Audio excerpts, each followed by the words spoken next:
KoitCast.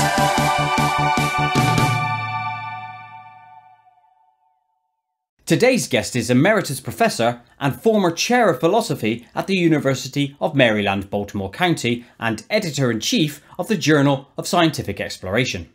He's authored many books discussing paranormal topics such as strange human abilities, the afterlife, and the science behind them.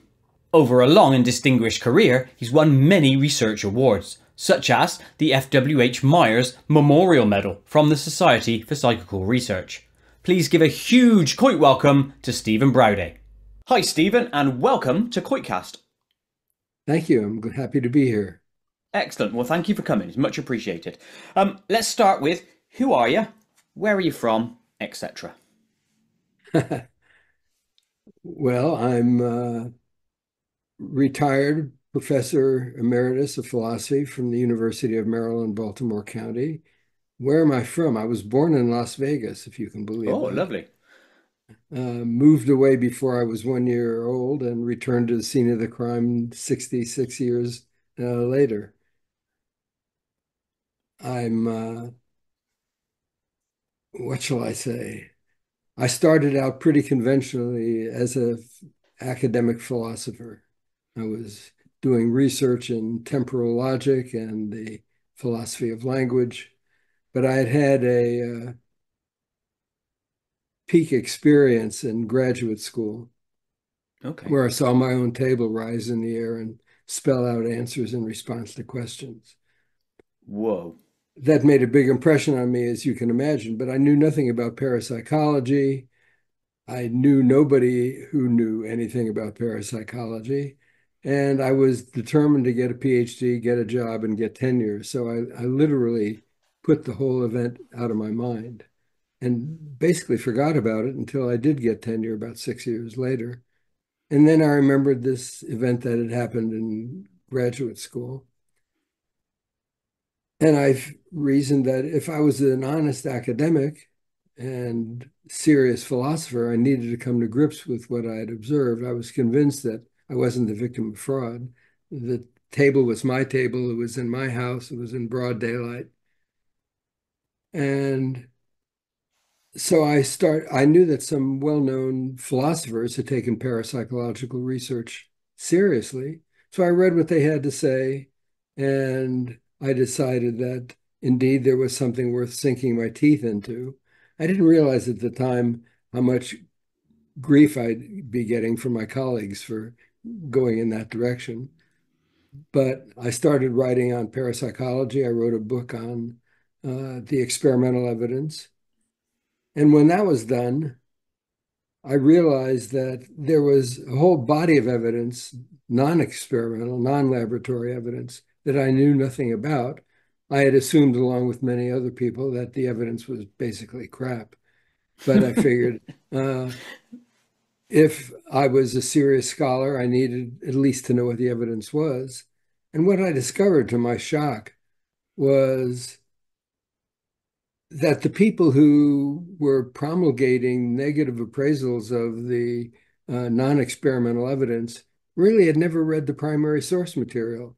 They had based their opinions on secondary sources, and the secondary sources likewise hadn't really mastered the primary literature either.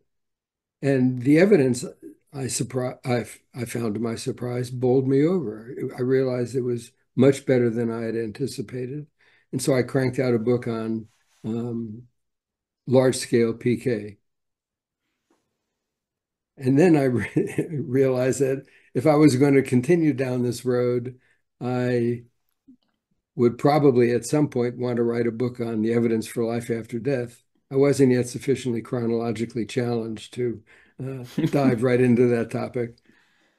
But I also realized that some of the phenomena of multiple personality resembled quite closely what you see in the behavior of mediums and channeling. So I realized that, again, if I was to do a responsible job on the topic of postmortem survival, I better know something about multiple personality, the history of hypnosis and psychiatry. And I immersed myself in that topic for a while and cranked out a book on multiple personality. And then I felt ready to write a book. I was more chronologically challenged at that point. Then I wrote a book on the evidence for survival and cranked out a couple books after that. But that's basically the road I've been traveling on for several decades. Quality and lots to get into and unpack there. First thing I want to say is Las Vegas. Do you like it or do you loathe it? It's a great place to retire. Look at it this way. We have 330 sunny days in a year. So life is a constant struggle against the relentless optimism produced by all that sunshine. Is it like the where it gets too hot and it melts your face off though? Is it that level? Well, in the summer, yes, you'll die before you perspire. Oh But crikey. uh, natives tend not to go out in the noonday sun. Yeah. Uh, and many of us have swimming pools, which helps a lot. So you just change your schedule a bit during the summer months, but it's heavenly the rest of the time, I think. Do you know what our And summer we have, months are like in England?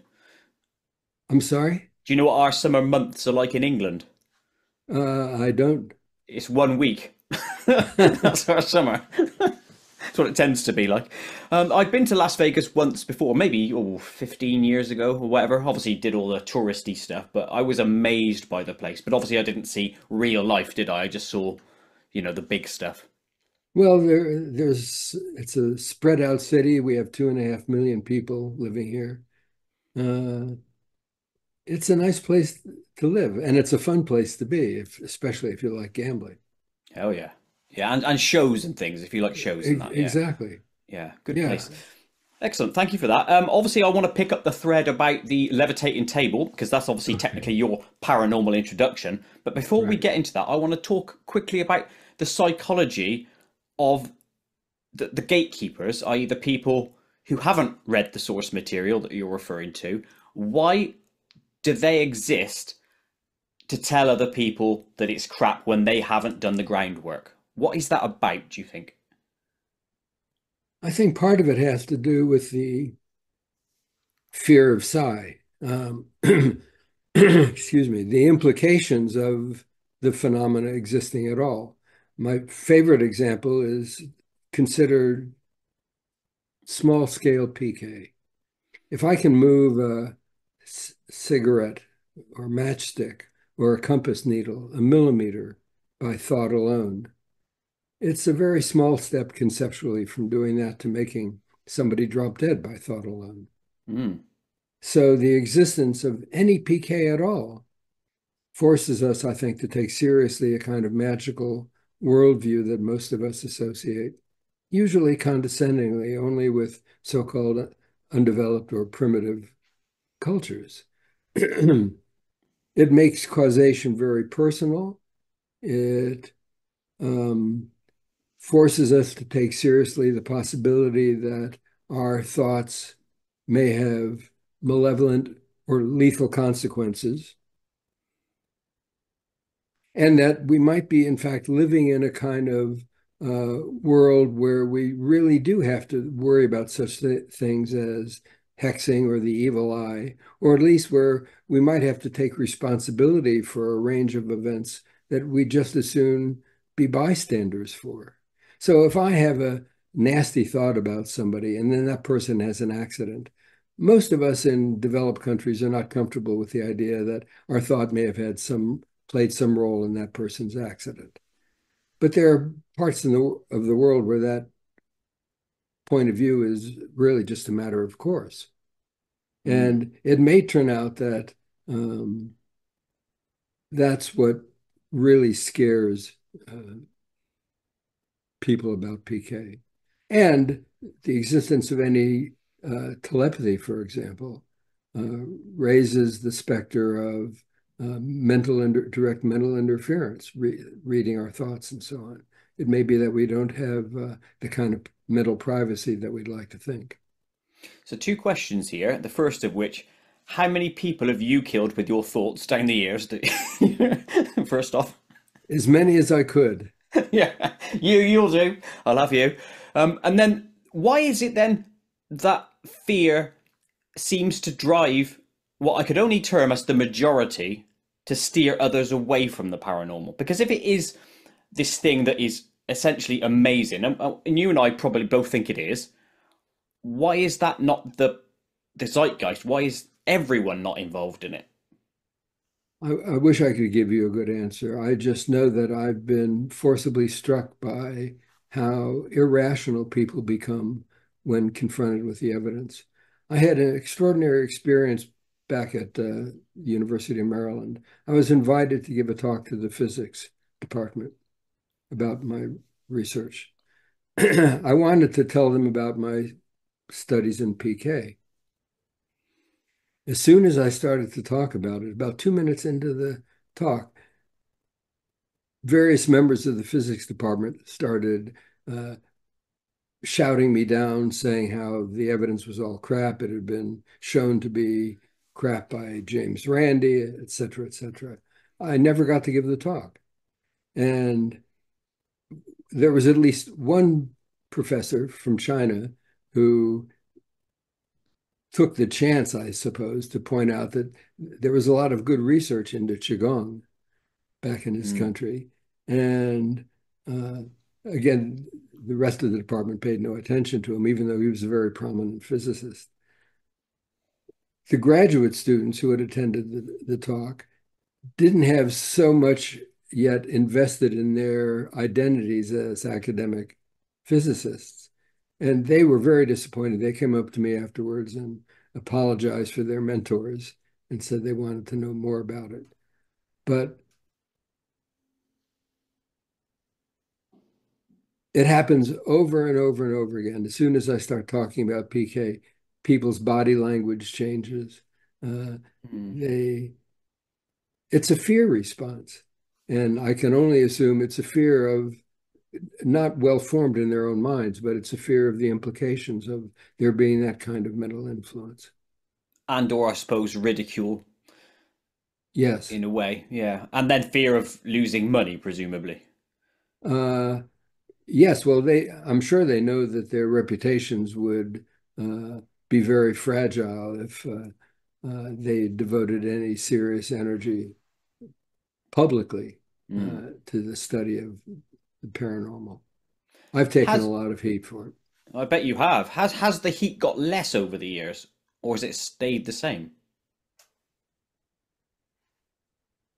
I have to think about that, but uh, it's been revelatory in the way that you learn things from divorces.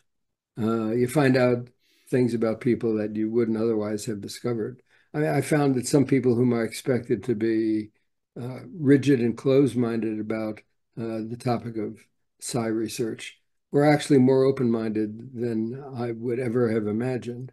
And conversely, some people whom I expected to be open-minded and very receptive to what I was doing turned out to be rigid and closed-minded. And Mm. of course, there's the other familiar phenomenon where there plenty of academics would confide their apparent psi experiences to me, but not to anyone or any of their colleagues. Mm. Isn't the human condition fascinating on that basis? Because you'd expect, right, as all beings, you would expect us all to pursue the truth. That's what you'd think about the human condition, is that we'd want to pursue the truth, because ultimately we're what are we? Voyagers, we're journeyers, we're explorers essentially. I don't understand it. I can't see why people block things off. I used to have that same view. I used to think that scientists and philosophers in particular were committed to discovering the truth, and that they'd Mm. actually be happy to learn that they had been wrong about something, so long as that revelation brought them closer to the truth. Uh, but instead, I found more instances of intellectual cowardice and dishonesty than I had previously thought possible. I actually came up with a view about this. It seems to me that most academic and other professions are singularly deficient in the one virtue that's supposed to characterize their field. So philosophers aren't wise, scientists aren't objective, Yeah. historians lack perspective, psychiatrists are crazy, Psychologists aren't perceptive. Doctors don't heal. Lawyers don't give a shit about justice.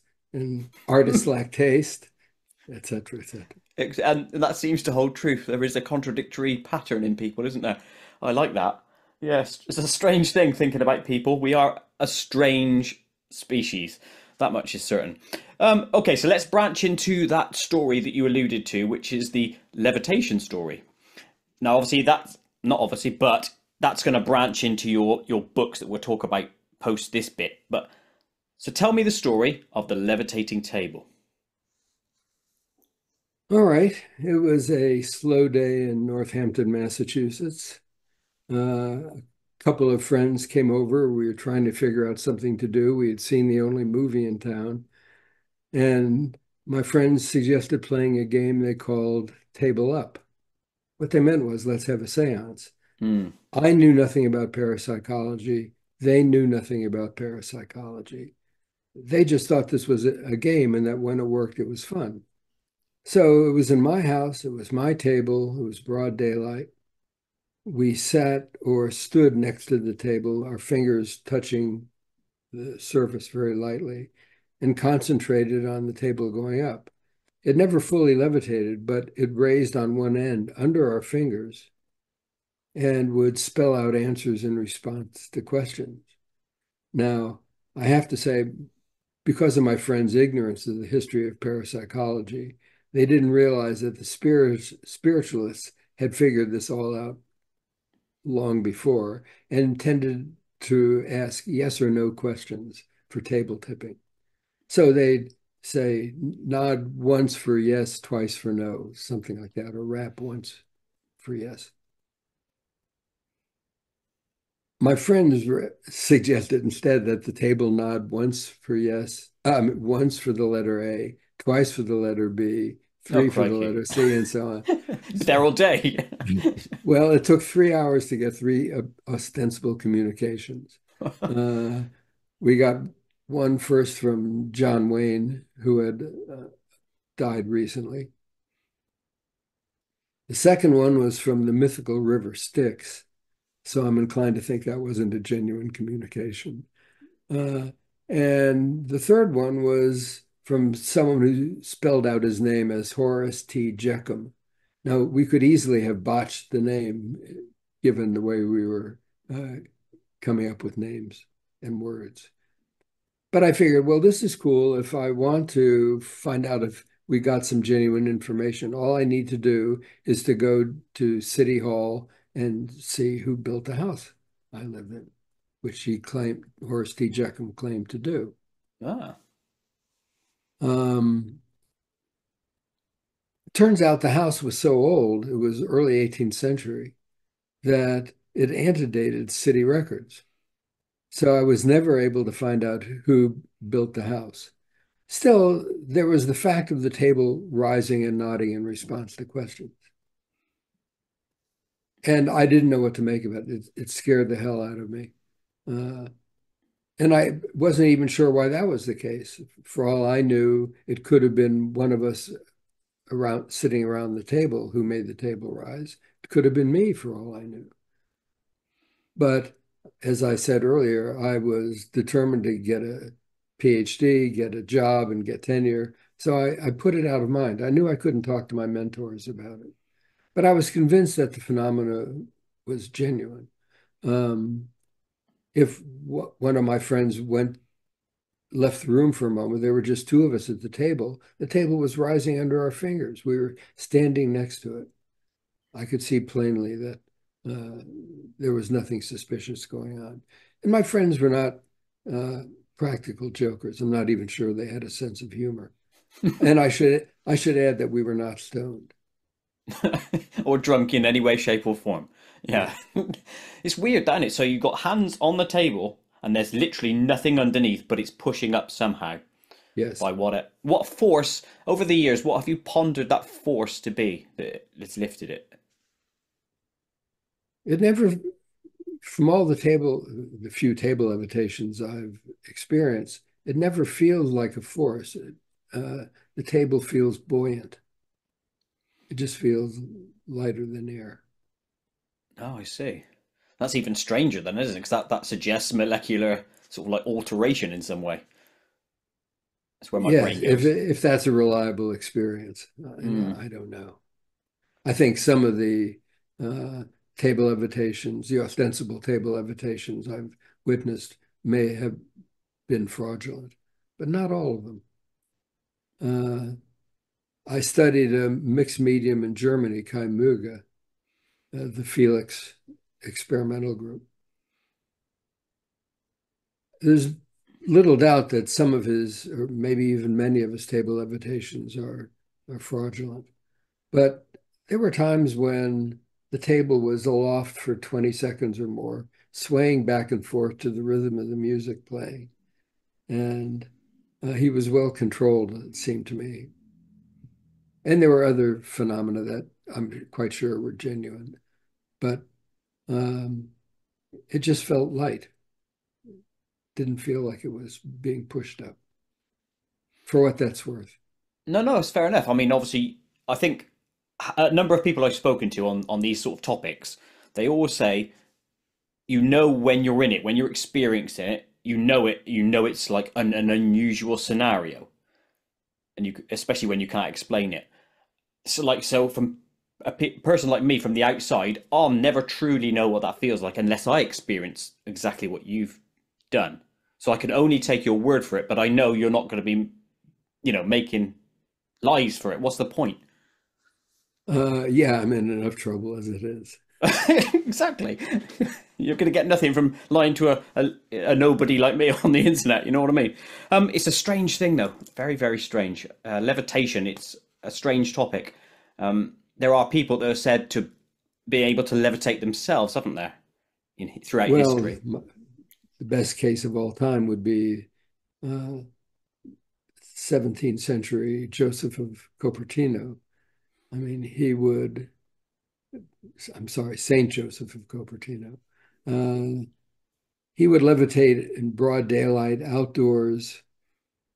He would fly up to top branches of a tree that would ordinarily not be able to sustain someone of his weight. There was one occasion where witnesses said he cured somebody of insanity by flying up, holding the guy by his hair. And that was apparently the 17th century equivalent of shock therapy. Um, when he would levitate inside the church, um, his robes wouldn't move, or when he levitated outdoors, his robes would not move in the wind. Um, he would not disturb the candles as he flew to the top of the tabernacle in the church. He was witnessed by hundreds and hundreds of people doing these things. And this may be the best case of all of human levitation. I know. It's a shame it's so long ago that there's no way we can corroborate it, substantially. But Well, with all those feedbacks, it's got to be something to it, hasn't there? he was interrogated by the Inquisition quite a few times, and the Catholic Church has to protect itself against bad publicity. And Mm. uh, they decided that the evidence was so strong that they couldn't help but canonize poor Joseph. And I think if they had done what they prefer to do, they would have just as soon forgotten about him because he was a public relations nightmare. He was probably a little crazy. Uh, he was an extreme ascetic. He would whip himself. He would wear hair shirts and flagellate himself, and his body was covered in festering sores. So Lovely. he presented a pretty unattractive picture right from the beginning. Very, very strange. Yeah, levitation is a fascinating topic. Again, I spoke to somebody about this previously, and I mentioned that weirdly enough, in a lot of my recurring dreams, I seem to be able to levitate. So I don't know how that plays in. See, part of my thoughts when you were telling me the story of that chap was that I wonder if, on some level, it was like an astral body version of himself, that people were seeing, that sort of thing. but a very, very strong astral body that people could see. Well, but if that were the case, you'd expect them to see the astral body and the physical body, Yeah, but that was never reported. I know, but imagine if his physical body was up in a tower somewhere sleeping, and he's out there doing Oh, I that see sort of what you're stuff. Do you saying. see where I'm at? Yeah. But anyway, that's all speculation and hearsay. Let's branch into your books, and then when we can talk about these fascinating human abilities. So let's talk about the Gold Leaf Lady and other parapsychological investigations. So in this book, you studied various people with what could only refer to as superhuman abilities. Can we run through a couple of these cases and then discuss? Well, my favorite case, of course, is the Gold Leaf Lady herself, Katie Engelhart, the late Katie Engelhart. A lovely woman, had only a first grade education. She was functionally illiterate. She knew the letters of the alphabet and could write her name, but she couldn't write sentences. This is relevant because although Katie was a good all-round psychic, one of the things she did was when she was, although she was illiterate, when she was in a mediumistic trance, she would write out quatrains ostensibly from Nostradamus in medieval French. Whoa. And that was pretty cool. I've seen that on a couple of occasions.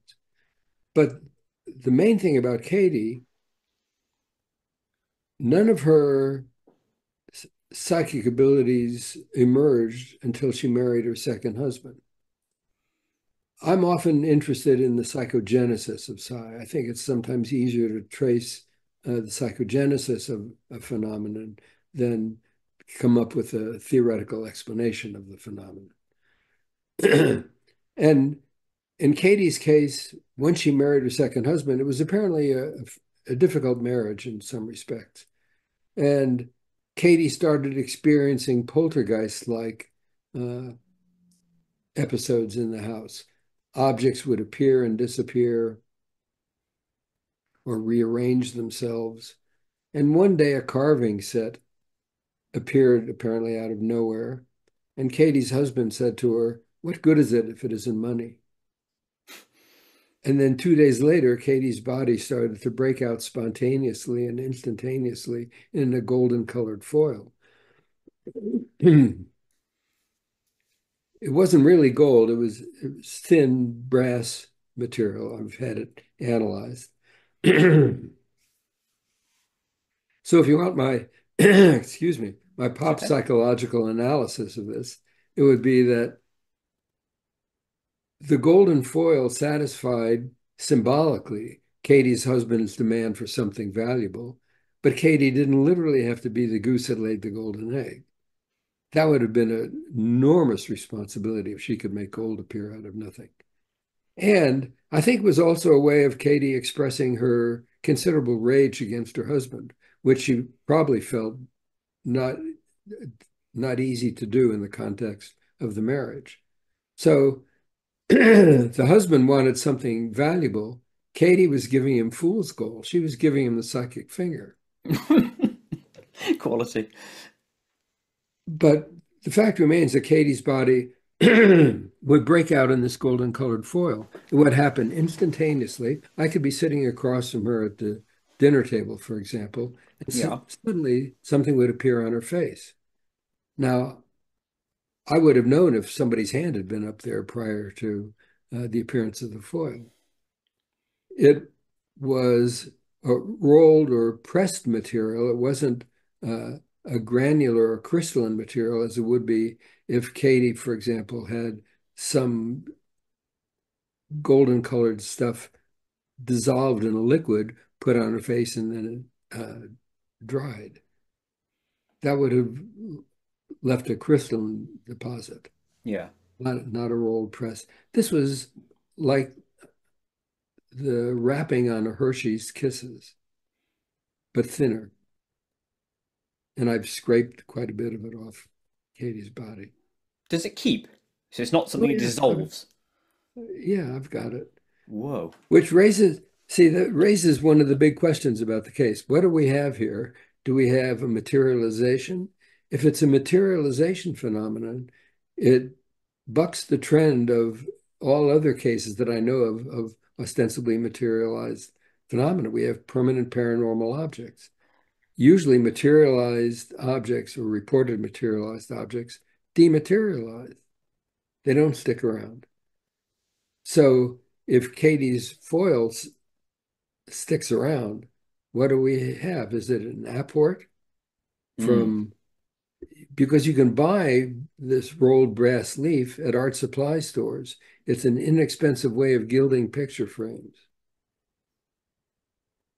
So did Katie apport some stuff out of some store? I have no idea whether it's an apport or materialization or what. I'm convinced it's not fraudulent. There are lots of people who've held Katie's hand, for example, and seen the skin glisten, at least initially, and suddenly, bingo, there's a bunch of the foil. So it It's literally not, just appears then rather than dissolves into being through the skin sort of thing. and it's instantaneous. It, it's tempting to say that she sweats it, Mm. but uh, I think that's not what's happening. She'd have to have lethal amounts of copper and zinc in her system uh, to produce as much as she did. Yeah, that was going to be one of my questions. Have we tested the skin, and to see if there was any trace of whatever that is in there? And presumably that was done. Katie's medical history shows nothing that would suggest that she Mm. had this stuff somehow within her or on her. That's weird, isn't it? I mean, I like also like the psychogenesis. I often talk to people about what was the first thing that kicked off your fascination, or when did something first happen. Is genesis always down to some measure of trauma? Because there seems to be that recurring theme. I don't know about that. I've certainly in poltergeist cases, there's usually some underlying story. There has to be. If, there are lots of old reports of excrement coming out of the ceiling, raining of excrement inside Lovely. the house. You'd think that there has to be something that would have uh, made raining shit in a house an appropriate uh, response to a human need. I mean, it seems like self-deprecation or something of that sort, Hmm. self-hatred of some kind.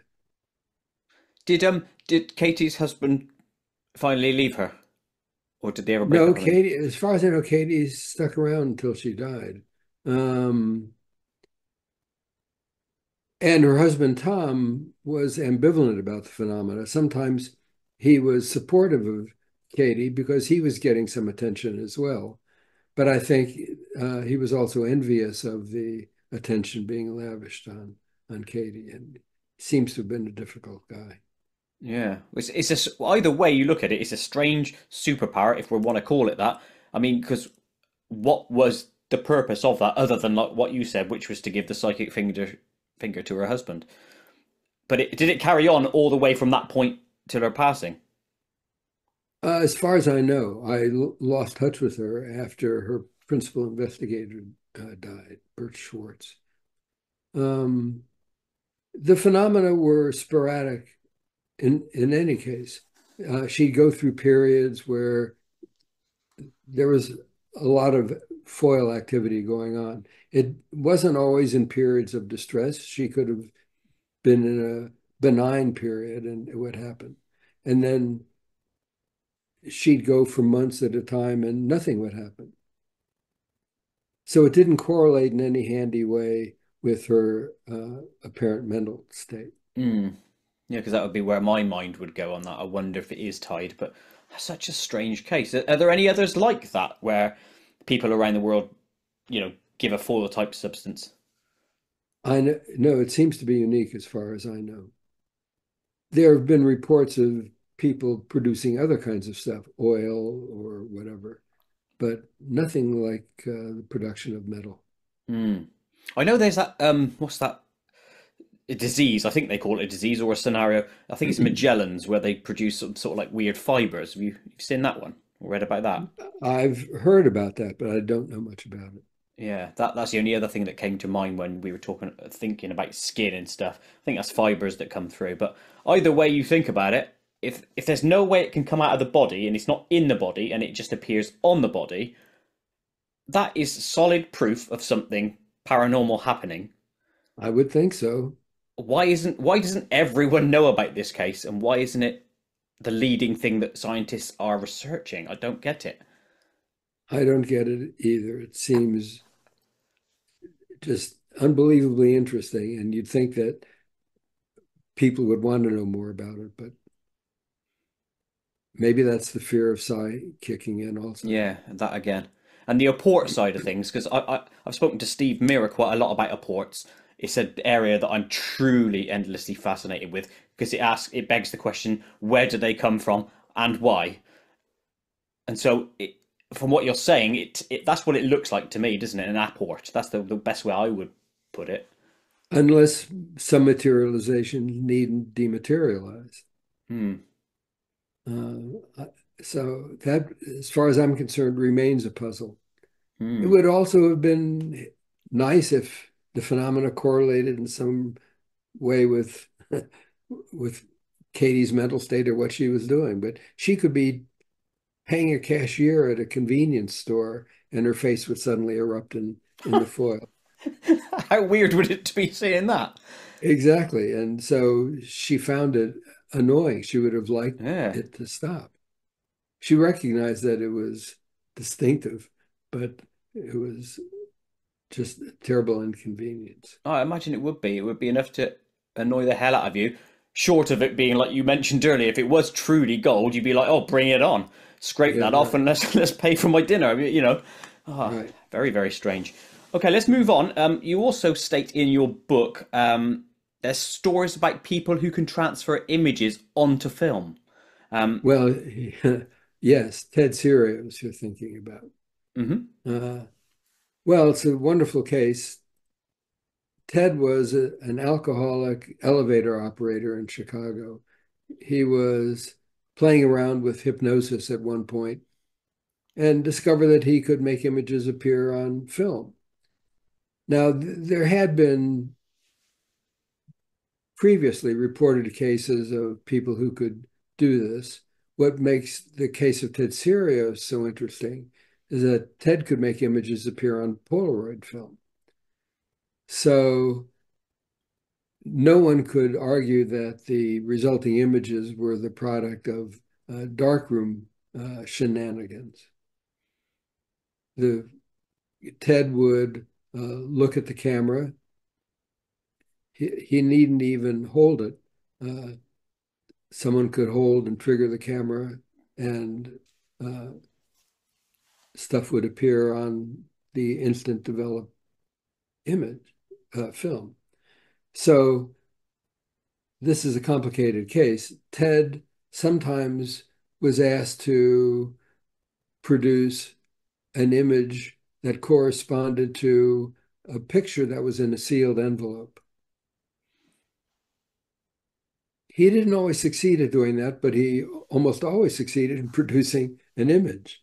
But the image, according to his principal investigator, psychiatrist Jewel Eisenbud, uh, Eisenbud thought that the images that Ted did produce said more about Ted's interests at the time. People who wanted to debunk the case would claim the following. Ted liked to take the black paper that came with a roll of Polaroid film, roll it into a little tube, and look through it or put it up to the lens of the camera as the picture was being taken. So naturally, some people claimed that Ted was hiding an image inside the In the so-called role. gizmo. And um, it's actually a terrible skeptical argument because, first of all, Ted sometimes didn't hold the camera at all. He wasn't near the camera. He could have been in sealed in an electrically shielded Faraday cage in clothing provided by the experimenters, a one-piece jumpsuit, no place to hide uh, images.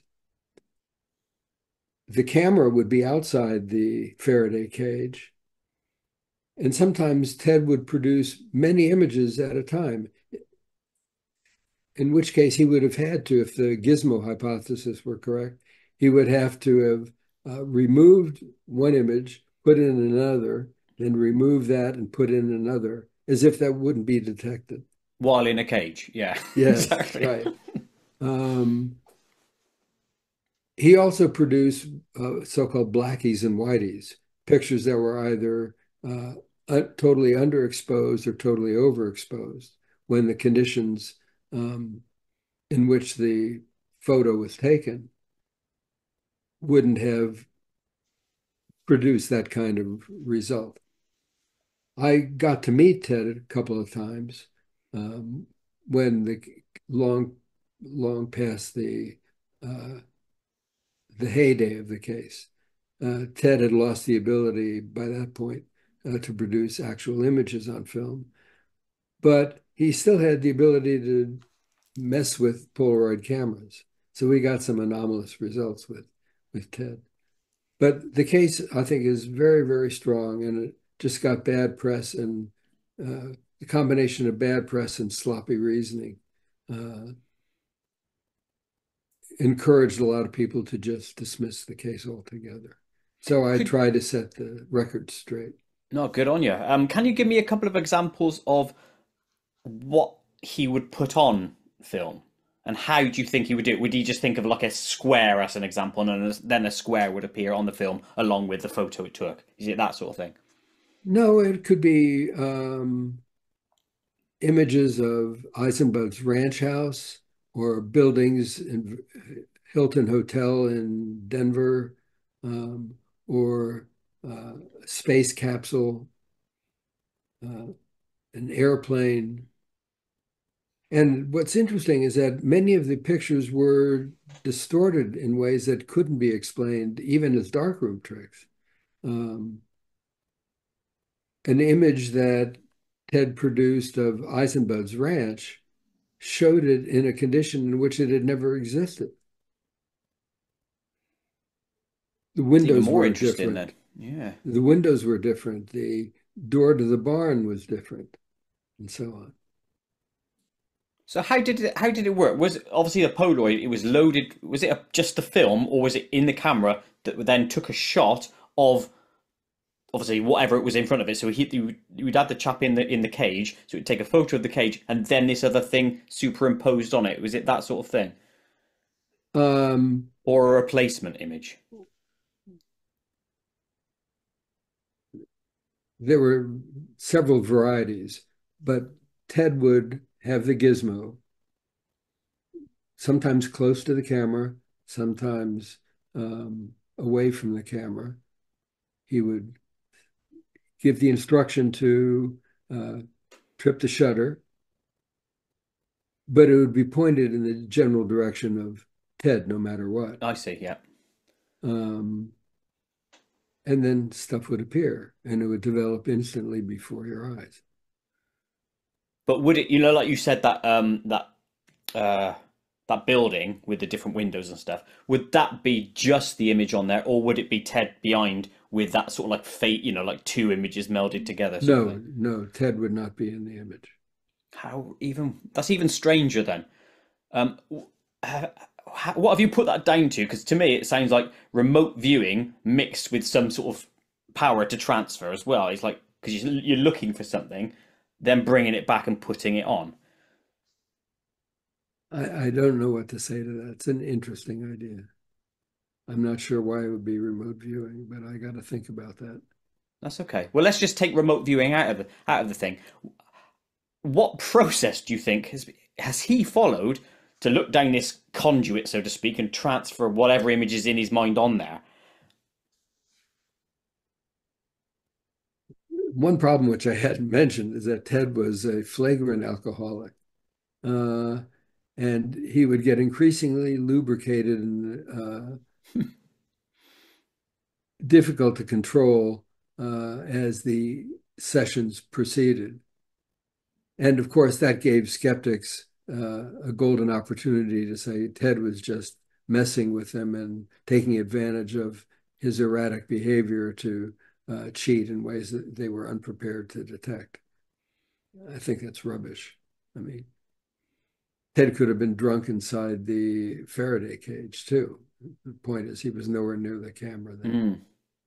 And if you're in an inebriated state, you're less likely to be accurate with whatever fakery you're trying to pull off as well, if that was You the would case. think. You would Yeah. think. Whoa. Uh, Is there like a, can we see these images? Are they online anywhere for people to see, do you know? They are. I had the entire um, Eisenbud Serios collection deposited in the uh, library at the University of Maryland, Baltimore County. The collection is available online. You can also go to the university and uh, see the images for yourself. Excellent. I'd love to do that. I'm going to definitely do this, post this, because that's fascinating. Two more questions. Well, one question and then an allusion to another case that also involves Polaroids. Why do you think he lost the ability? Good question. I don't I don't know what to say about that. Eisenbud wasn't certain what to say about that, but there was one point where he got a image of curtains, and it seemed symbolic Oh, I see. Yeah. because after that, after curtains, he could not produce an image. Whoa. Did Ted ever say how or why he was able to do it? Not that I recall. He wasn't prone to theoretical speculation. He was just prone to whiskey, whatever it was. Yeah. Whiskey and women, yeah. I like the latter. The former, not so much. Whiskey is gross stuff, but hey ho. He never seemed to me to be a particularly appealing guy, but he always had some young woman with him. Oh yeah, well, that's psychology of attraction that we probably will never understand. So my allusion to the other case. Have you ever heard of that case where they would ask somebody, this one guy who would hold the camera, would ask questions, take a picture, and then the answer would be scratched on the Polaroids. Mm. I had heard about that, but I don't really know the details. No, fair enough. I can't remember it 100%, but I know that was the synopsis of it. I just wondered if somehow they're connected in how the You would process think works. so, Yeah. And but why there's an Polaroids? You know, advantage. what is unique about Polaroids that enables stuff to be easily transmitted onto them? I can't answer that, but I mean, what's great about Polaroids is that uh, you can rule out the hypothesis of darkroom manipulation. And manufacturer error, because I know they did that with that scratch case because they had literally brand new off the line sealed. Oh, yes, that was Yeah, the case also with Sirius. amazing, amazing stuff. Now wasn't there another story in that same book about another chap who could transfer images onto film? No, there was a guy, a policeman in Annapolis, Maryland, who claimed that if he put half of a photograph on a bed sheet or a pillowcase or his leg, um, the other half would appear. On the sheet or his leg? Yes. Whoa. And I said, you can demonstrate this? And he said, yes, it's easy to see. And I thought to myself, well, this is a policeman. You'd think he's a trained observer in some respect. Uh, so I was willing to give him the benefit of the doubt, but it was completely bogus. Went there with my wife and a friend of hers. We tried various photographs on various substances, including his leg. Uh, he couldn't even say correctly what the other half of the photo would have been. So, for example, one picture I had cut in half. was a picture of my wife looking over the bear pits in Bern, Switzerland. But all you saw was my wife looking over uh, the edge of a wall. And you'd think that if he was really able to see the other half of the picture, he would have correctly identified what was down there. But he said there were cars down there. And I think it's easy to see the difference between a car and a bear. Yeah, you'd hope so, wouldn't you? When you're going through the woods, which is more frightening, a car or a bear? Yeah, that's strange. Which then begs the question: what do people who are true frauds get out of that? I mean, what is the point of a fraud? Well, you would think that it would be profit of some sort. So, in the case of physical mediumship, somebody like Kai Muga or other physical mediums, they would presumably charge for their seances uh, and have the opportunity to present themselves as psychic gurus of one kind or another. And so they get an ego boost, they get money, uh, they can make a career out of it, and some do. But in this policeman's case, how can he do anything? Because, oh, I can do this thing. Can you? No. What benefit is that? Well, I don't think he was a fraud. I think he was deluded. I'm not sure what the problem Oh, I was. see. Yeah. He just made something up and then ran with it, and then confronted, he couldn't do anything.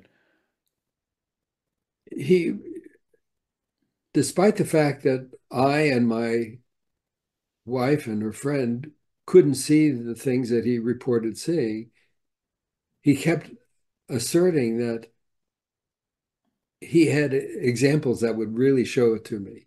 I mean, we never got anywhere. He just showed me yet another case that was equally unconvincing.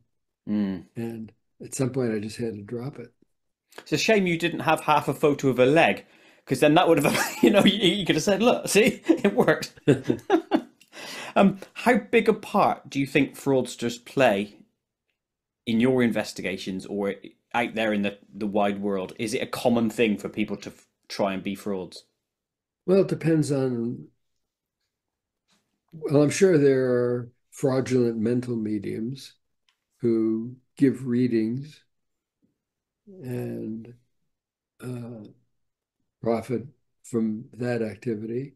There are physical mediums who do something similar, who produce ostensible table levitations or other physical phenomena and purport to provide wisdom from the spirit realm and make a living doing that.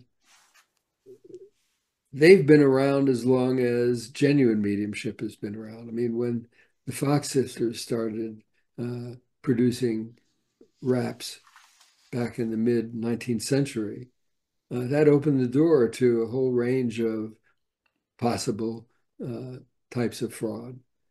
So it's like a law of economics. It was suddenly mediums emerged, or ostensible mediums emerged from all corners of society. And some were genuine, some were not. Uh, it was often all too easy to be a fraudulent medium, but to make a decent living out of it. Mm. And along with the rise of fraudulent mediumship, professional debunkers appeared as well. And so it's a whole economic story that you can tell about the history of mediumship. But there are true non-fraud mediums out there. I believe so, yes. Yeah, and I do. My nan was a medium, and I don't believe my nan would have lied to me for X amount of years, before she passed on. I just don't see it. Mhm.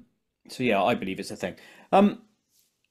Also in that book about the gold leaf lady, your wife, she's involved in astrological side of things, but she was involved with football teams. Could you tell us what Yes. teams were involved? Was it like English football teams or American football? Like Red Star in Yugoslavia. Oh, right, Red Star Belgrade. Um, she worked for various European and Asian soccer teams. She's an academic psychologist. We met because of my work in multiple personality. Um, but Gina had wondered about astrology for some time and recognized how stupid a lot of the astrological writings were.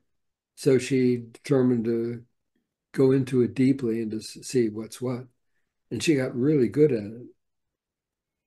And she was actually hired by various soccer teams as the team psychologist, so to speak. But what Gina was able to do was to predict very accurately the time of goals being scored. And she could also determine when certain players should be put in the game and others taken out. So when she moved to the US to be with me, um, I would watch her go through the charts of all the players on the team, figure out a strategy, talk to the coach on the telephone, tell him what to do. And there are some really interesting cases. And one, for example, uh, she, this was when she was working for a Chinese team. She had seen that the regular goalkeeper was going to have a very bad game, but the reserve goalkeeper would have a very lucky day. So she advised him to put in the reserve goalkeeper. Now, that's something you just don't do in professional uh, soccer unless the regular goalkeeper is disabled. And the coach refused to do it, and the team lost very badly. And Gina said, look, the same situation applies for the next two games. Do what I tell you. And he did, and they won both games against better funded teams from Shanghai and Beijing. Now, what interested me about this was that Gina had never predicted that the reserve goalkeeper would play well. What she had seen was that he was going to have a very lucky day. And as long as he was in goal, the opponents couldn't make a shot on goal. Everything was going high or wide. No, I see So what you mean. Yeah, yeah. the goalkeeper was having a very lucky day. His modest abilities were never really tested. Tested. That's right. Yeah. But Gina's general procedure would be to tell the coach, look, take this player out of the game at a certain time, put in uh, this other player, or at a certain time, your opponent's going to try something of this sort. So be prepared. And her team seldom lost. Why wasn't she putting money on? She was taken good care of. Oh, good. Fair play. See, now the astrology side of things, even I would be uber skeptical with astrology side of things because you think, how can stars apply to everything and everyone? Because obviously, that's an example. Let's just say my birthday is on the 28th, and then the astrology says, be wary of this, wary of this, wary of this. There's millions of people that would be born on the 28th, isn't there? So it can't apply to all of us. So how is she narrowing it down to that? Gina is one of the few people who knows how to accurately determine what counts as your time of birth astrologically. I can't speak about this with the authority that Gina could. You should interview her sometime. Um, but it's not just the birthday that counts. I mean, you have to look at um, when Gina does somebody's chart, it's very important to get the birth date as precisely as one can. And the way Gina does that is to find the date. I mean, usually your birth time is not accurately recorded at the hospital. They're A not couple of concerned minutes with out or something. Yeah. yeah. Um, what Gina looks for is the time of birth at which the important events in your life uh, correspond to where they are in the chart. So Gina usually asks her clients, what are the important dates in your life, dates and times? date of your marriage, date of getting a job, date of losing a job, uh, death uh, of a spouse or a parent or something of that sort. And when she finds the accurate date of birth, it's where those events appear on the chart for that particular specific date and time. So it's a mathematical code, essentially, isn't this? That's what this is saying. It's like that, yes. So I'm that makes I'm you a think it's a manufactured universe, then, doesn't it? oh, I don't know about that. It's not. Gina doesn't think she's working within a deterministic framework. She'd say it's more like weather forecasting. So when you have a good sense of what's happening meteorologically, you can more or less predict what's going to happen in the next few days, say. And when you have a good sense of what's going on astrologically, you can make some reasonable conjectures about where that leads. But what Gina would say would be that when you know whether you're entering a bad period, for example, or a good period, um, you can take steps to counter it. It's best to know if shit's coming your way, for example, Yeah. so you can uh, take needed steps. And similarly, if you know that a hurricane's coming, shut up your house. Mm, fantastic.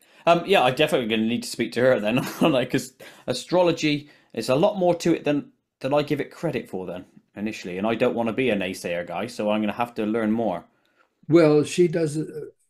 Gina knows a lot about astronomy. She knows a lot about mathematics, and her approach is very technical, Ace. but Well, I like it's that. not deterministic. Good. Well, I'll speak to you post this about regarding her if that's okay with yourself. Let's move Sure. on to your next book, Dangerous Pursuits. The synopsis for this book also suggests a lot of pushback to your investigations. Could you enlighten to us as to what sort of pushback you've received, from what directions and why? And I know we spoke a little bit about this earlier, but can we go a bit more into it? When I was doing work in philosophy of time, temporal logic, philosophy of language, a cluster of issues and all that, I was establishing good relationships with my colleagues in philosophy. They recognized that I was a smart guy, that I was producing decent research and so on. But as soon as word got out that I was seriously engaged in parapsychological research, suddenly I found myself excluded from conversations that I would previously have been part of. Um, People would make nasty cracks about my research. Uh, People would just dismiss me altogether. Uh, I was delayed in my promotion to full professor um, because one person on the committee, it had to be a unanimous decision. One person voted against, but for a philosopher, this is very strange, gave no supporting argument, just refused to accept my promotion, even though I had several books published at that point. Uh, so there were things like that, various insults along the way. But as I said earlier, I had a clear vision of who my colleagues were. So uh, I was grateful for those insights, even though some of them were painful. And people I previously liked, I found now more detestable. Hmm. Now, having experienced all the pushback and God knows what else has happened to you across the years, looking back, would you have changed your path? Or are you happy with where you've ended up and what you've researched? Oh, I've had a great life. Good. Uh, I got to chase and experience some really great stuff. I mean, the Gold Leaf Lady alone would have made it worthwhile. See, and that just favours the bold then, doesn't it? Because you decided to go that route, And those other people, did that mean they have a less fulfilled life, do you think? Because they weren't open to it? Or just different? I'd say different. I mean, I'm sorry that they cut themselves off from some really cool uh, features of the universe, but I, I like to think that they still had decent lives. Yeah, you'd hope Although so. sometimes I like to think that they suffered tremendously. Yeah. Tiff, if you're listening, who's my girlfriend, we talk about this quite a lot, like revenge on people. We shouldn't be like that, but it's a nice mind game. What's the other thing I was going to say? Yeah, earlier we were speaking about this side of things, and then when they cut themselves off from this new avenue, you'd think, hold on, it's exciting as a scientist or a researcher to be wrong, because then it opens this whole new world which you can go, oh, a fresh start. That should be exciting, shouldn't it, for a researcher? I'd like to think so, but you know, I don't. This is going to sound snottier than I really intended to be, but a lot of people are just very ordinary. They don't have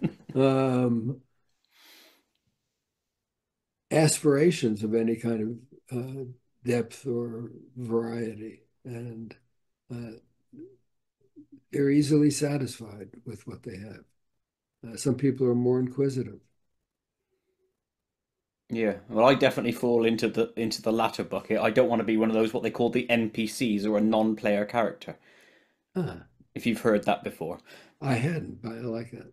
Yeah, a non-player character. It's like if you're in a video game, you go up and speak to them, and they are in a set pattern, and they will only respond with the script that they're given.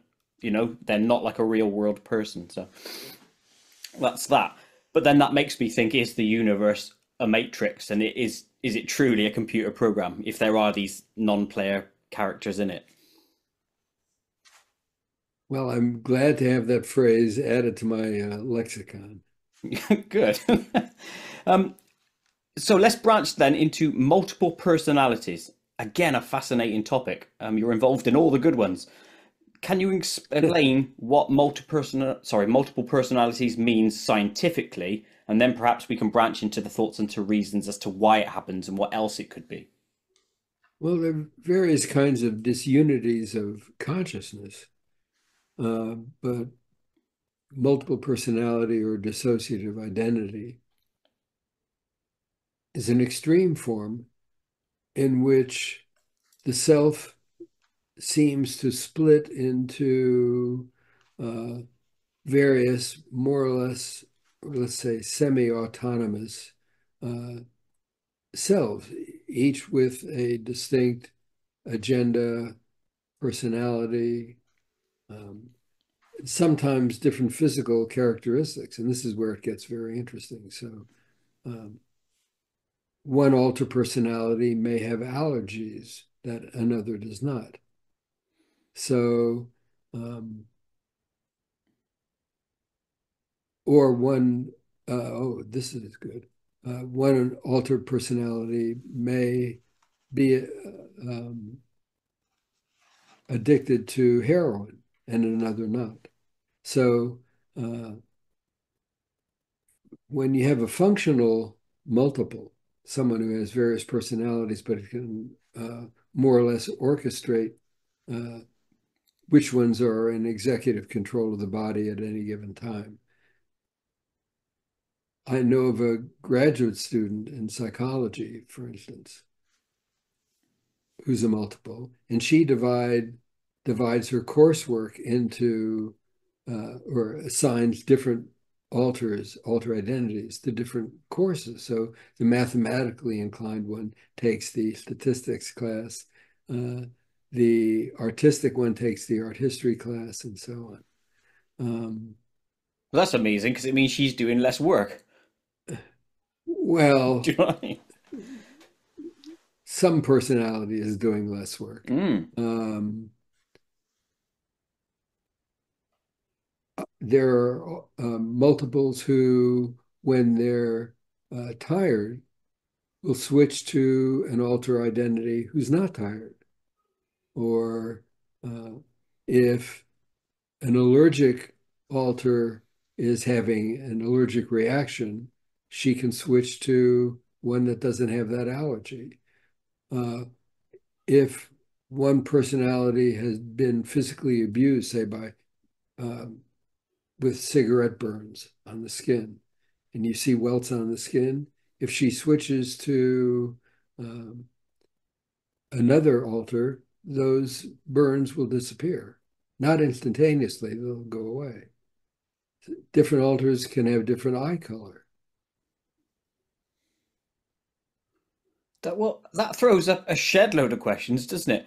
First Yes, off, have you witnessed that yourself? yes. Uh, Have they? Actually, I had a multiple living in the house for a while. Whoa.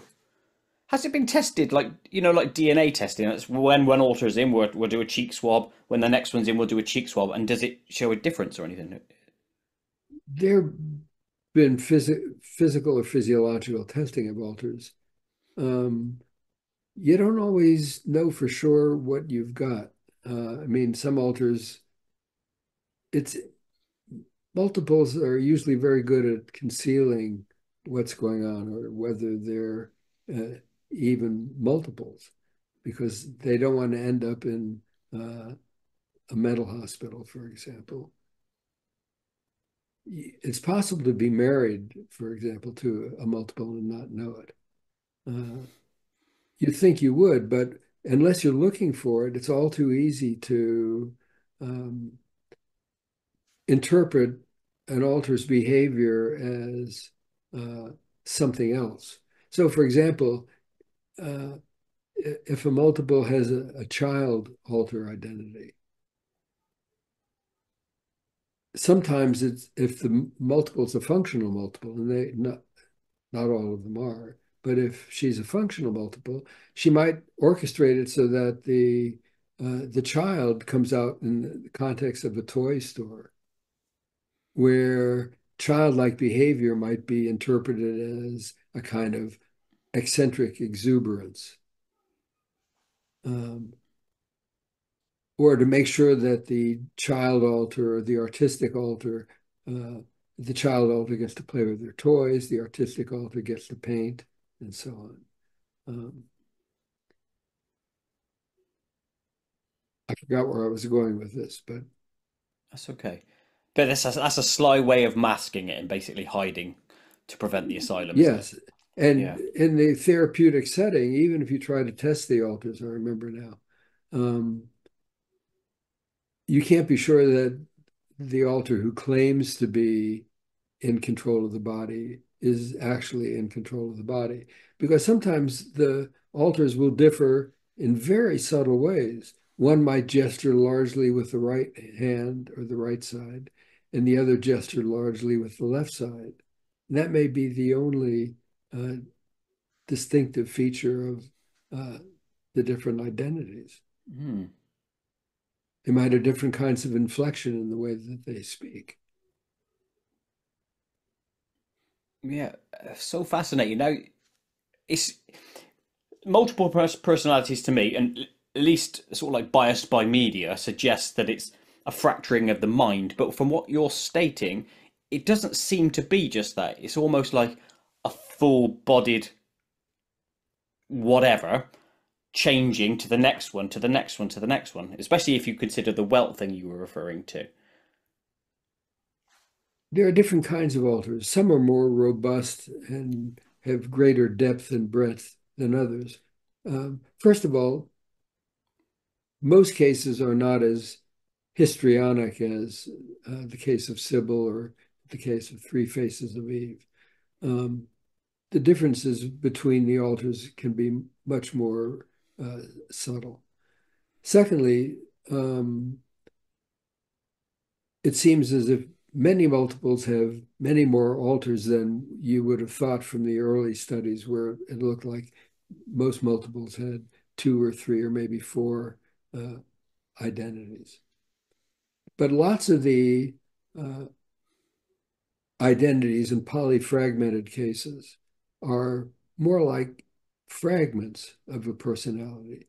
They might exist only to do such things as clean toilets take enemas, bake cookies for relatives, um, things like that. Mm. See, once dissociation becomes habitual as a kind of defense against trauma or uncomfortable uh, events, it's all too easy to dissociate in the face of less uh, severe life pressures. That's how you can get an alter who cleans toilets, for Yeah. example. Uh, but some alters are just super specialized. So you might get an alter who is blind because the multiple was kept in a closet, dark closet, for long periods of time. Or you might get an alter who seems to be an animal alter because the multiple could only relate to some of the things done to her uh, by comparing them to things that she's seen animals participate in. Whoa. It's it's so strange, isn't it? That's the thing. Yes, What did yes. you put it down to? Because my mind is also playing this with me, right? So it's an inside thing where things are fractured, which is what you've just mentioned. So parts are fracturing into different personalities, or is it like a layer? Whereas a soul, let's just call it that, goes on top of another one. So there could be like seven souls in one body.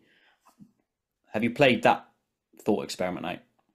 Well, not exactly like that, but what I would say is I think there is nevertheless an underlying unity of consciousness that ties it all together and that orchestrates the strategies for splitting in the first place and then maintaining a dissociated state in the face of events that might tend to undermine it. So there's still a basic underlying unity of consciousness. It's a profound psychological split, but we're not literally a colony of uh, different selves. We're not all multiples, basically, is what I'm saying. I mean, Yeah. but what distinguishes an alter personality from a role that we play is that, look at it this way, I'm also a professional musician. And my musical self, in some ways, is different from my philosophical self. But I explain what they are always in terms of uh, first person. I, I who am a musician and also a philosopher and also a loving husband and also whatever else I might be. Um, but there's a profound difference in alter identities.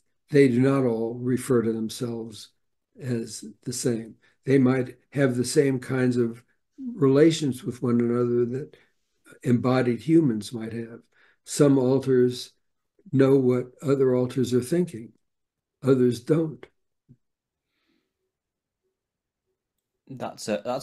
A one to ponder that one. Which before we take a quick break, because I know we said we mentioned breaks. How does one personality control the move? So who decides who's in and who's out? My understanding from the multiples I've spoken to, they have their own ways of doing this. One I knew who had, she claimed, over 100 alter identities and fragments. Crikey. They had council meetings or an executive board. I mean, there was a lot of activity going on under the surface that she would report to me.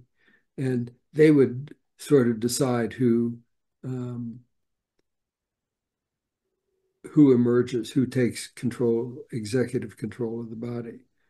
Uh, In fact, there are some multiples who claim that it's better to be a multiple than a single because you can switch from a tired alter to an energized alter, uh, an alter in pain to one who's not in pain, and so on. Um, I think that's basically not right. It's always very tenuous to be a multiple. You're always, if you're accustomed to dissociating in the presence of uncomfortable situations. It's all too easy to switch when you don't want to because something triggering is happening in your life. So you may be a relatively functional multiple, but that doesn't mean you're in full control of what's going on. Do multiples see everything, or are they like in the black and they're not aware till they come in? My understanding is that that varies from one altar to another. Some know what's going on, some don't. What a very strange thing to think about. Has it ever been quantified an answer as to how it works overall, or is it literally a case by case basis and everyone's different?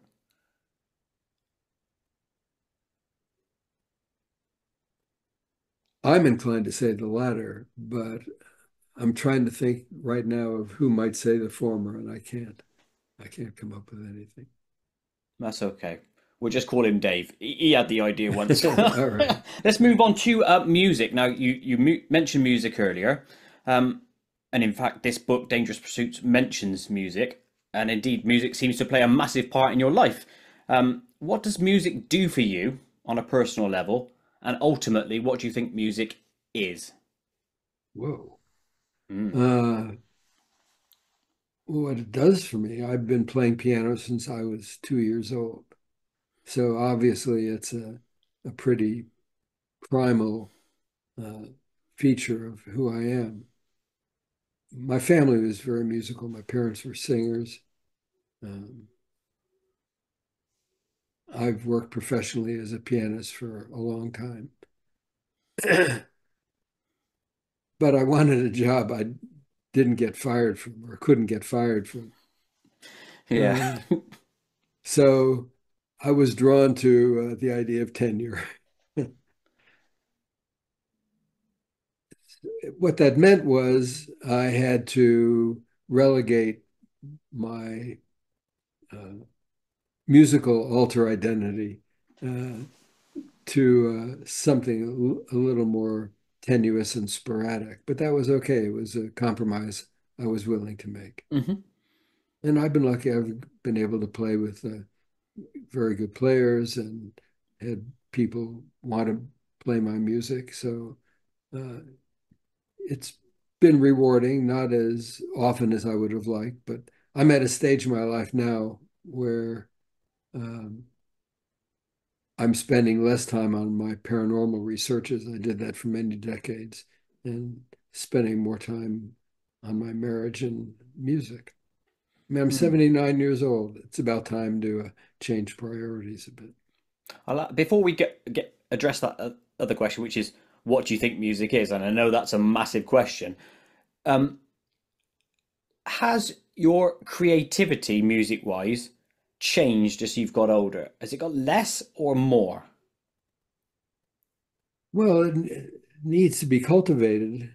Um, I used to write a lot of music, but that was at a period when I was still in Maryland and had a bunch of musicians I was working with and who wanted to play my music. So uh, that was a very rich context where uh, I would write for whichever musicians or cluster of musicians I would be working with at the time. Was it for a trio, a quartet, or quintet, or whatever?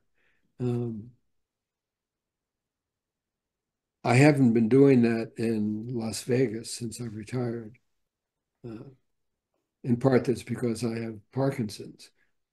So I don't, it's fortunately a well-controlled case. Oh, But good. I don't play with the facility that I used to, so I don't perform much anymore. So I'm not doing a lot of writing. I just play for my pleasure. Hmm. And what do you like the most in your life? Would it be the paranormal research or would it be the music? Which gives you or gave I you the have to most joy? choose. Well, you don't have to, but I'll relate it to myself. I'm also a musician, right? Now, Uh-huh. and I'm also an animator. Would I rather animate or would I rather create music? I like both, but I'd rather create music. It gives me more joy. I just wondered if there was a side of you that gave you more than the other. Music. It also corresponds to this more primal feature of my character. Um, I listen to music all the time. I play piano daily. Uh, and I'm determined to spend the latter part of my life on the things that matter most, and that would be my marriage and music.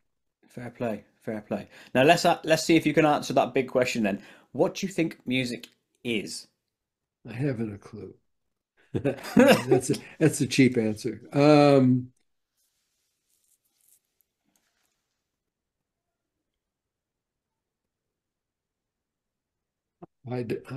at a loss. I don't know how to answer that question. I know it's a big Um, question and a strange one. well, I mean, there are lots of things that some might say count as music. The sound of birds chirping. Um, I used to know the composer John Cage, and uh, Cage took all kinds of things to be musical. He once uh, gave a concert at the University of Cincinnati uh, where a bunch of people had lunch and had contact mics on their throat. And the concert consisted of the sounds coming from the contact mics. Well, they're eating. You know, that's quality. Uh, I was on a boat on the Ohio River with Cage, and we were between two bridges. One was a railroad bridge, and the other was an automobile bridge.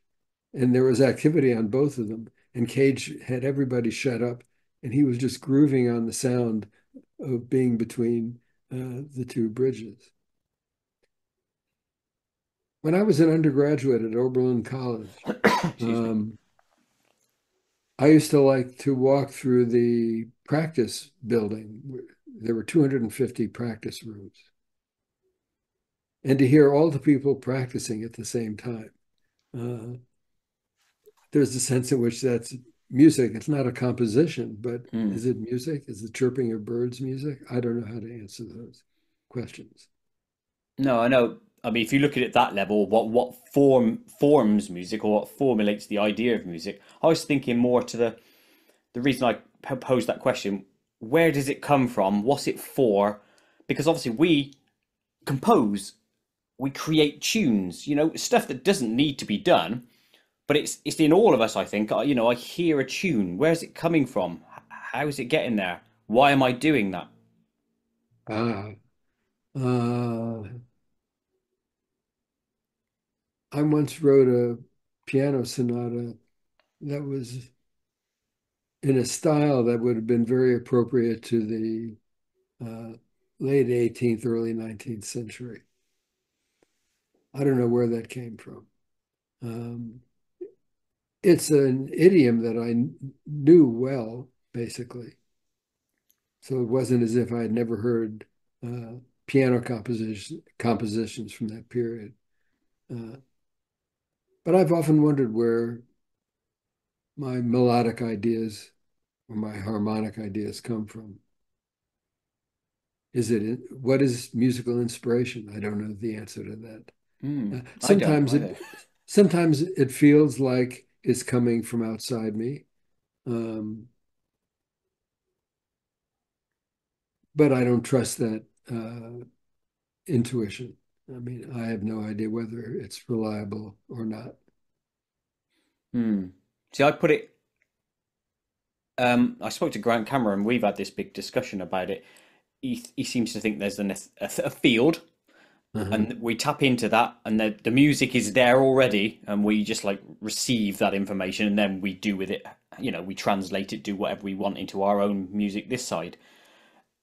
And if you think of it along those lines, that could also be where the medium, the spirit world, all that sort of stuff is. You know, we tap into it, get that message, bring it back. I wondered if you'd had the similar thought, you know, that's where music lies.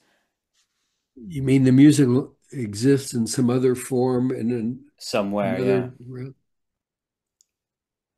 In what form would that be? I don't. The tune, I don't know. Maybe the true tune. I don't know why it's there, why it's playing. Maybe it's mathematics of the universe, and we tune into that. I don't know. I just wondered if you'd ever pondered that in your life. Would it be in the ordinary chromatic scale, or would it be in a Oh, microtonal scale, those are or questions I what? can't answer. Uh, I think it just comes from us, Okay, frankly. that's fair enough. Maybe I'm looking too deep for things where, see, that's the another question I always ask. If inspiration, for a lot of people I speak to, they always say people get inspired by the spirit world or whatever. But then that almost makes us feel like empty vessels because we're never in control of anything then. So where does my imagination begin and end? Well, you'd presumably like to think that it's not just recreative, that you'd rather think that it originates in you. Yes. That means I have And some purpose then rather than just an empty vessel. I mean, to some extent, it comes from outside us because we're influenced by our cultural norms musically. I mean, if I lived in India, I'd be much more inclined to write microtonal uh, music than if I lived in Las Vegas. And I could see you Uh, playing a sitar quite, cross-legged. yeah, I'm trying to picture that. So to that extent, we're and our musical productions are shaped by our culture and by our experiences. But there's some, I think, creative force that molds, how do I want to say this, that molds and creates anew from within us. I'd like to think that. Hmm. I also Yes, like to think I'd that, by like the to way. think I'm supremely creative, but I know better. Yeah, no, I bet there's been times you've been sat down at the piano thinking, come on, come, and then nothing comes. That's happened to me. Oh, yes, I've had Yeah, frustrating when you can't get the next bit, but that. hey ho. That I think that's some of the joy of the journey because then when the bit does come, it's like even better. Yeah, fair Yeah. enough. Let's look at your next book that I wanted to refer to today, which was Immortal Remains: The Evidence for Life After Death. Now that's a bold claim, evidence. Can we just discuss, please, the type of evidences there are and what forms they take? Well, there are quite a few. The major ones, I suppose, would be mental mediumship. Um, some say physical mediumship, but uh, many cases of physical mediumship are not really evidence of or provide any information about past individuals. Uh, so we have to rely on things like uh, ostensible reincarnation cases, uh, near-death experiences, neither of which I think are all that strong. Um, for me, the most interesting cases are uh, the best cases of mediumship and transplant cases, which I find particularly intriguing, What's uh, transplant cases? where the recipients from heart or lung Oh, transplant physical thing. take Yeah, on the characteristics of the donor of whom they know nothing. I find those particularly fascinating. And yeah. one reason I find them particularly fascinating is that they avoid the kind of um, intricacy that defaces, to some extent, the other kinds of evidence. I mean, many of the cases suggestive of postmortem survival are extremely complicated. It's very hard to determine whether you're dealing with psychic functioning among the living, um, or say mediumistic psi.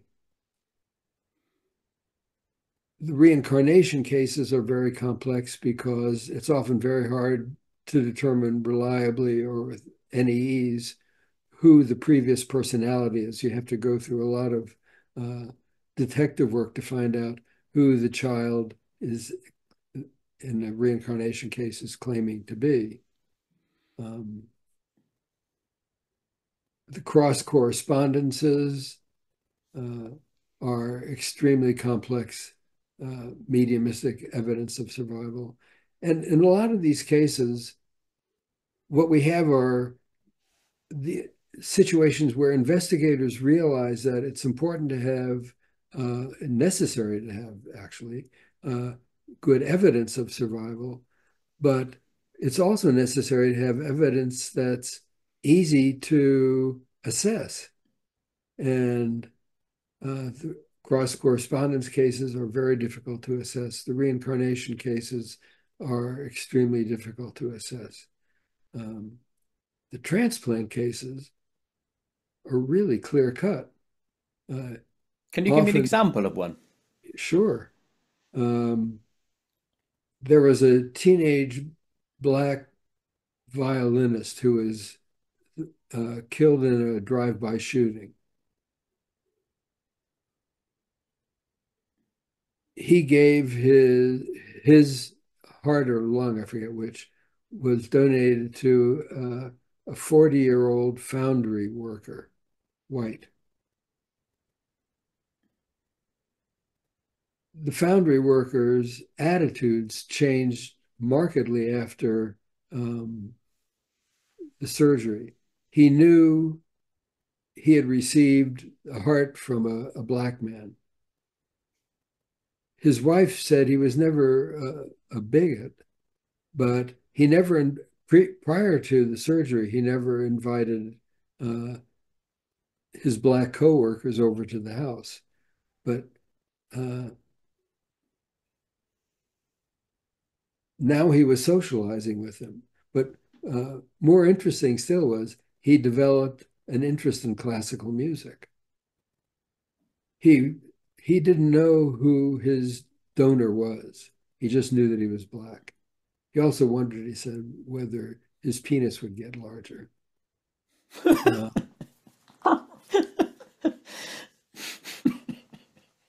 But his wife said, he listens to classical music all the time. It drives her crazy. He never listened to classical music before.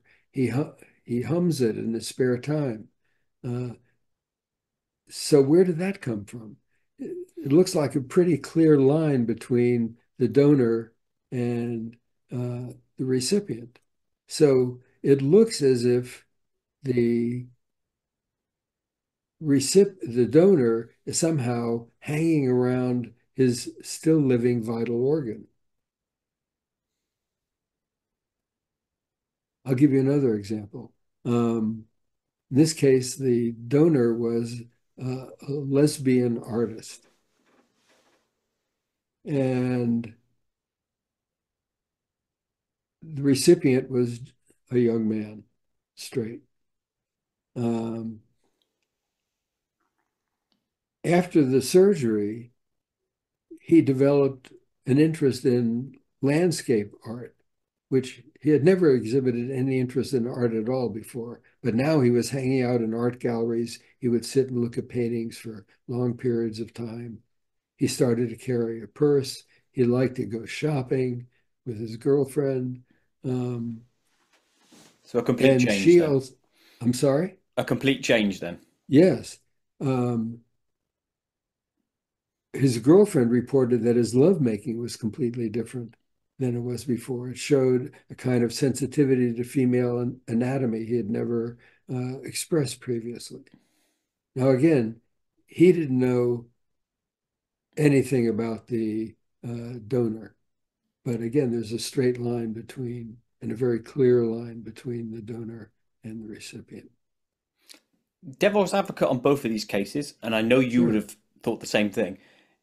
Is it that those people were almost at a death point and therefore had some sort of epiphany, oh, I better take life better? and therefore adjusted to maybe open to more things? Or was it as clear as day, they were this and now they're this?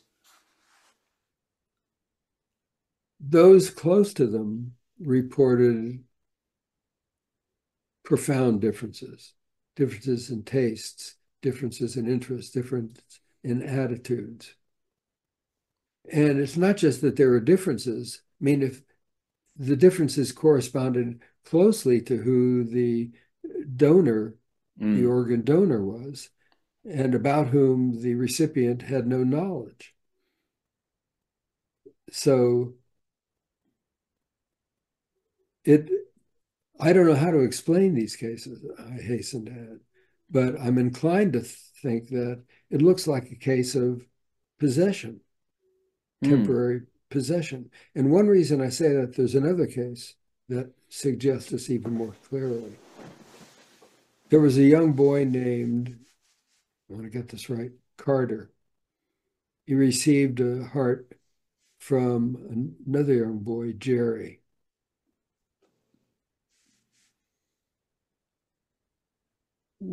After the surgery, and Carter was introduced to Jerry's parents, Carter ran up to the parent and nuzzled, to the mother, I guess, and nuzzled against her the way that Jerry used to do. And when Carter's parents slept over at the home of Jerry's parents, in the middle of the night, Carter went into Jerry's parents' bedroom and got in bed with the parents the way that he used to. Now, what interested me about this case was that when asked about this, Carter said, well, Jerry is with me all the time, and sometimes I just let him take over. Now, why should we take that seriously? There's some evidence that young children have psychic experiences, but that environmentally, they're encouraged not to take them seriously. They're discouraged from pursuing it. Children seem to do better on ESP tests before they're educated. And there are lots of children who've had invisible playmates, but they've been discouraged from talking about their invisible playmates. It's just something that they learn to suppress. So I'm inclined to give some weight to Carter's claim that Jerry is with him. And when he seemed to run up to Jerry's parents and nuzzle against them, it was really Jerry just doing that, and Carter went along for the ride. Do you think that you mentioned the word possession, and I know you don't mean that in a demonic way. Correct. Is that the one boy inside of the other, therefore forming an almost like a multiple personality thing, like we were talking about earlier, where one can take over, or is he like with him, like to the side, and he influences him? Did he ever say how it was? More to this, yeah, I understood it as being more to the side. I see. Like an attachment almost. Yes. Via that heart or whatever. So I call it the hover hypothesis. It's as if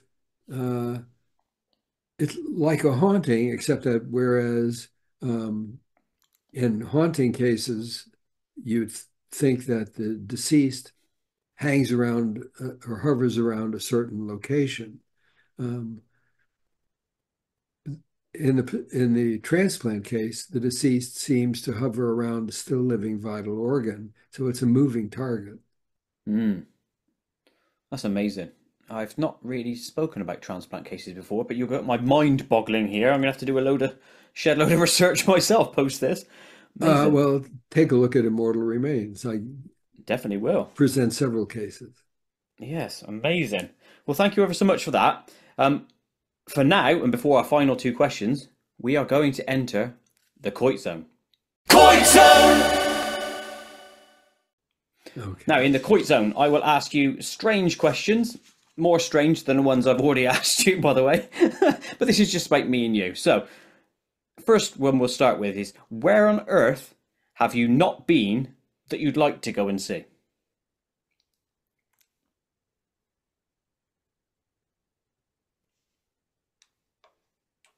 Got to think about this. Um, there, this is going to be a kind of mundane answer, but I want to go back to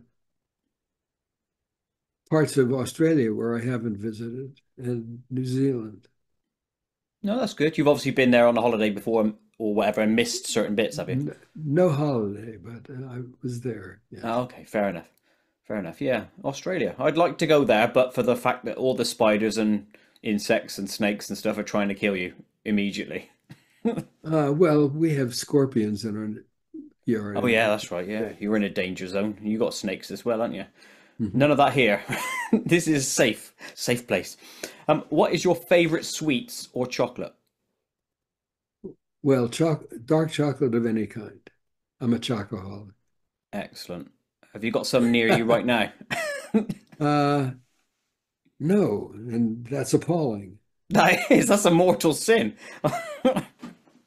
Can't have that. Um, what item of clothing do you think you've owned the longest? Wow, interesting question. I know it's very random, I know, but I like to do that.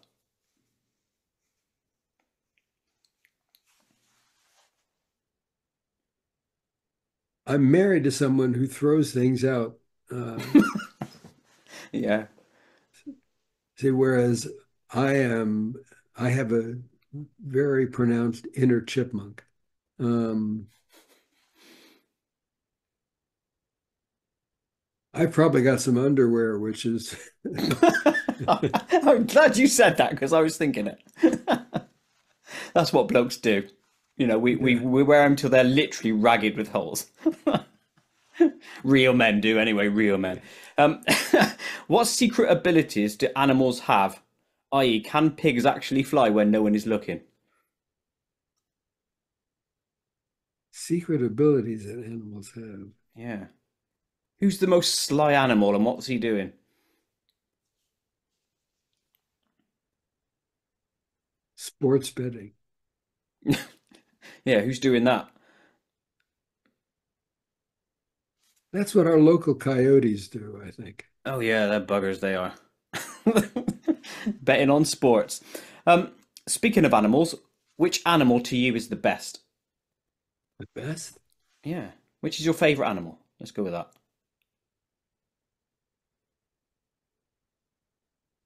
It's a toss-up between a black panther and a pig. Bit disparate that. Yes.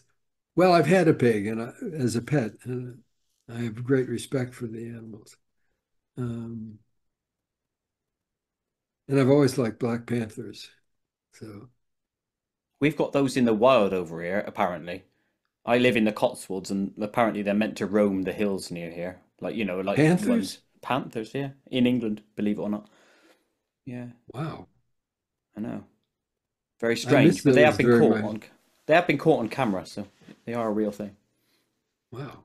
Well, I know. Very scary. What TV series are you currently binging? none. Do you watch TV? I do, but I don't binge. No, that's fair. Fair. Who's the best James Bond? Sean Connery. Good choice. What's your favourite meal?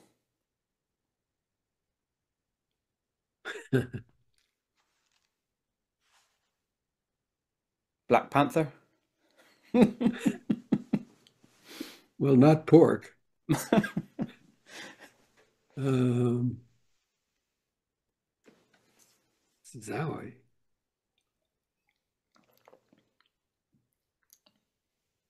I tend not to have single favorites. I always have trouble answering questions of that form. That's good If though, I isn't it? was Because that asked means you're my open to favorite, lots of things. who's my favorite composer, I couldn't do that. So if I ask you the question, what's your favourite pair of underpants, you can't answer. I'm not going to ask No, you that. Have you ever broken a bone? Oh, yes. My wrist. Um, my face got smashed up in an auto accident. Oh no. Yes, I used to be 6 foot tall and blonde. Just kidding. And now you're five Uh, foot six. Yeah, I know that uh, one. Okay, you find a small device behind a cupboard that has the ability to transform you into a different person for a day. You keep your mind though. Who are you transforming into and why?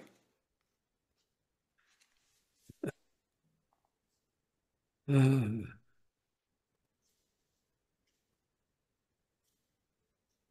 Sean Connery. We're going there again, are we? We are, yeah. You wanna live as James Bond for a day? Well, I'd actually like to have the voice of Sean Connery for my GPS, but Ah, yeah, yeah. Have you, on that note, have you got voices on your GPS that you use? yes. Which one are you currently using? One that I can hear easily above traffic. So it's a female voice that's piercing enough No, I to wondered make if you had like a famous download because I had Darth Vader once C3PO on mine. Oh, So Darth Vader would tell you off if you went wrong. That's an example.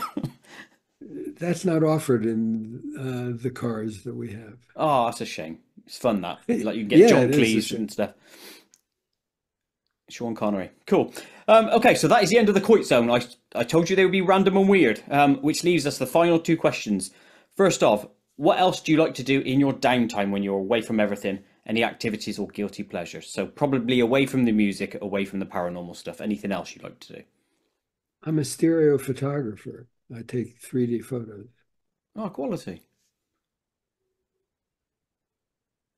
Any more? Was that I'm thinking. it?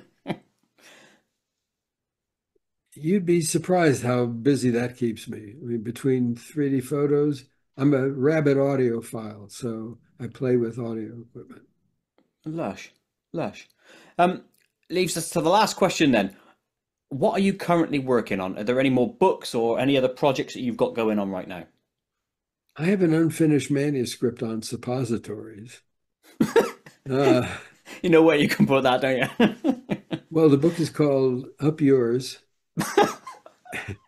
an illustrated history of suppositories. You're not lying either. This is real, isn't it? This is real. I actually had an illustrator at one point, but I'm not actively working on it. But I firmly believe the time has come to insert the suppository into its proper place in history. Oh, I think that's brilliant. I hope that sees the light of day. No pun intended again there. But when's that looking to come out, do you think? Again, no pun intended.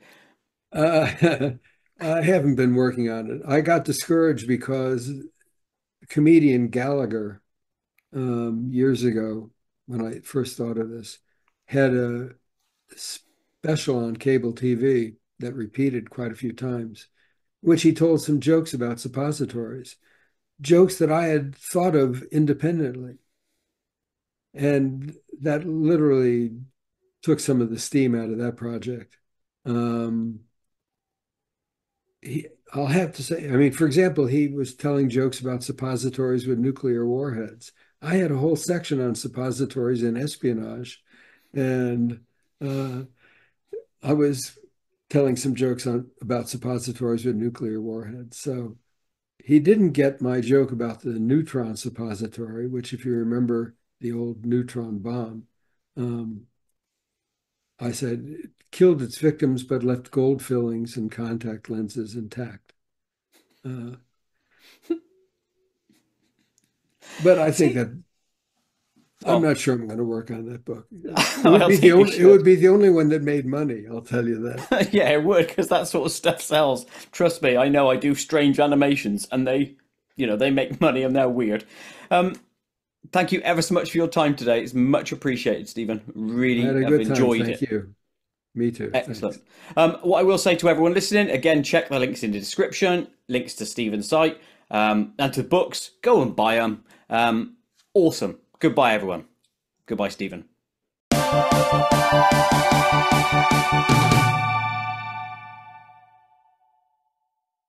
To watch other KoitCast episodes, please click the image top left.